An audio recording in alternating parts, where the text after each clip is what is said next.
the start. My own family turned their back on me, man, that shit that hurt me to my heart. Right now, I guess it's safe to say I'm sorry, but I can't put the blame on you. It's just me and my trust issues. What's up, guys? So I'm gonna show you guys how to wrap a roof today. I'm gonna be wrapping the roof on my BMW right here. First things first, you have to prep it. So just make sure it's nice and squeaky clean. Make sure there's no dirt, dust, any debris. Typically you want to rinse it off or clean it. If it's really dirty, obviously you want to wash it. I just took the roof off of mine, the wrap off of mine. So it's pretty clean under. But I'm still gonna clean the surrounding areas and stuff, the sunroof, all that, just so I don't get any dirt on my vinyl. But yeah, once you take the wrap off, typically it's still nice and prepped under there. Unless the person that installed it didn't prep it. Here in my apartment, I don't have anywhere to hook up to water.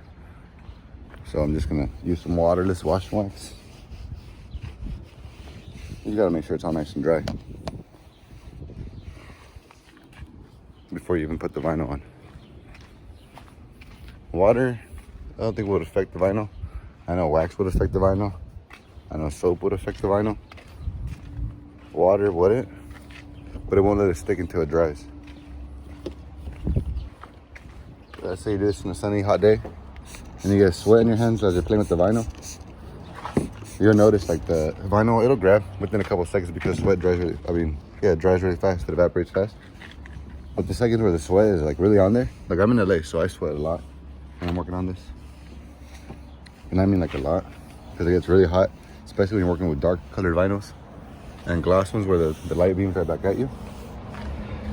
But I find it way easier to work with vinyl in the sun. As you can see, I'm over here squinching my eye because it's blinding me already just from cleaning the damn car. Yeah, it's way easier to work with vinyl in the sun based off my experience. But, you know, there's takes and gives. You work in the sun, it's easier to work with, but then you're working in the sun and the sun's beaming down on you. And here in LA, the sun's no joke. So basically, as you can see, I got it all nice and clean. Now I'm gonna lay the vinyl down and glass it. Glass it basically means when you put the vinyl down, if you're alone like myself, it's gonna be all wrinkled up and choppy. So you're gonna wanna grab it from one edge, pull another edge, pull until it's nice and glass like this, or like this. That's called glassy. So let me show you an example of what that looks like. So basically you're gonna wanna have the vinyl here and you don't have a lot of excess. So you see here, I have a lot of excess in the front. You walk to the back cuts off about here, and I have all this excess. Obviously I'm gonna trim some off, this is too much excess. But you just wanna have extra. Because as you pull and you get wrinkles, if you can cut it short, you're gonna pull and the wrinkles are gonna end up at the edges where you're supposed to tuck, and you're not gonna be able to tuck it nice. So you wanna be able to put the edges, the wrinkles down to here, so we can tuck this easily. Cut, tuck, and you're gonna have no wrinkles. Also, you wanna do this so you can inspect your vinyl. You can see how these hairs comes off. Glass black scratch is very easy. But the reason why I say inspect is because here you see this. This is some vinyl that scratched off on accident. I scratched it off when I was storing it. I wasn't the most careful with the roll and that scratched. But as you can see, where that is, it shouldn't affect it, but I'll still pull a little more forward.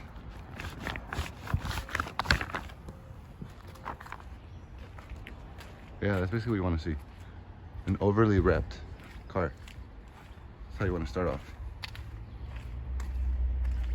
Give yourself a lot of extra wrap to play with. You'd rather waste an extra foot than the whole 8 feet and have to do another 8 foot. You'd rather waste 1 foot than 16 feet. You get me? So let me get this unwrapped and let me show you what it looks like when you... Alright, so yeah, that's nothing working outside the wind. Wait, let me unwrap it. Let me show you what it looks like when you don't put enough tension on the vinyl, you don't release it, you don't glass it. This mainly happens when you're working by yourself. Let me show you what that happens, and then let me show you how to fix it and turn it into glass. So as you can see, I got the vinyl laid out on it now, and you see all these wrinkles. If it looked like this, nice and flat, that's considered glass. But if you got all these bubbles and wrinkles, that's not considered glass. Glass needs to look nice and clean. You can easily squeegee it. Of course, you're still gonna develop bubbles even with the glass, but that's just the first step. So here you see all this. And the way you get rid of this is you fight the wrinkles. So you see these wrinkles are going this way. What you would do is, this is just an example. I'm obviously gonna have to go and rework this actually like perfectly. But you wanna go, you lift under and you pull towards you. So the wrinkles are sideways, you put them towards you. And as you see, they're from being like this to flat. Now, if we have wrinkles going this way, you can't pull them towards you. You're just gonna tighten the wrinkles up more. You have to lift it up and pull out. So for the most part, the wrinkles are this way, so I'm gonna just pull them this way. But for example, say these ones here. All these, they're kind of going like this for the most part. So I would have to lift here and pull out forward. See? So that's what we're gonna do now, and we're just gonna glass it on. I'll be right back. All right, guys. So just as an example, this is what you call glass. See how it's all nice? There's no wrinkles. But still, if you look at it at an angle, I don't know if you can see that. There's bubbles here. There's a huge bubble right here. Another one here. And another one over there. So if you squeegee it, let me give you an example. Well, first things first. You always start from the middle, okay?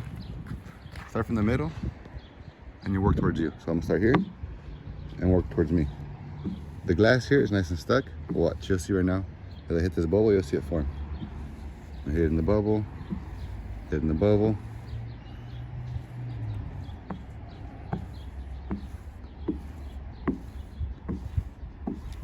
Sometimes the air release will work, sometimes it won't. It depends on the vinyl you're working with.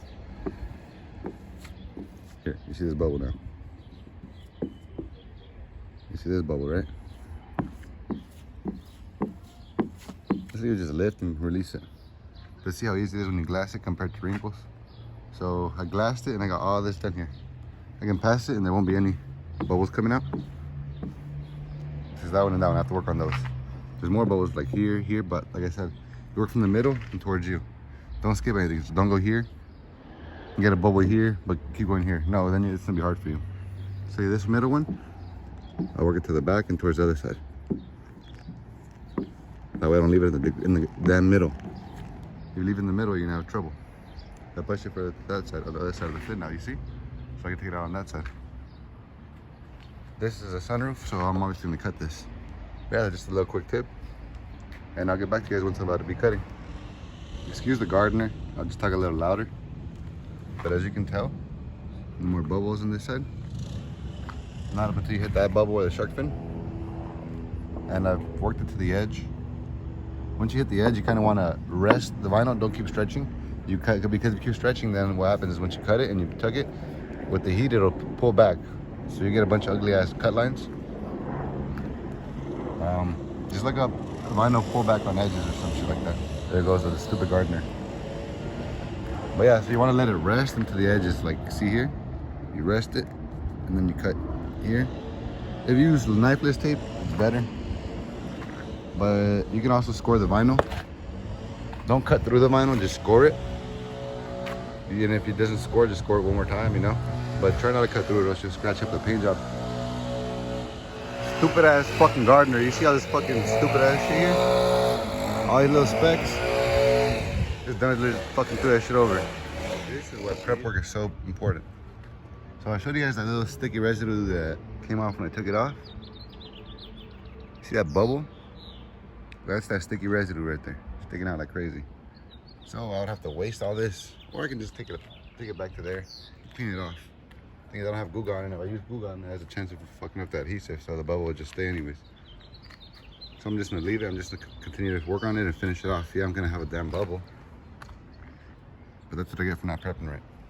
So learn from my mistake and prep your goddamn car. Don't be lazy. My own family turned their back on me, man, that shit that hurt me to my heart. Right now I guess it's safe to say I'm sorry, but I can't put the blame on you. It's just me and my trust issue.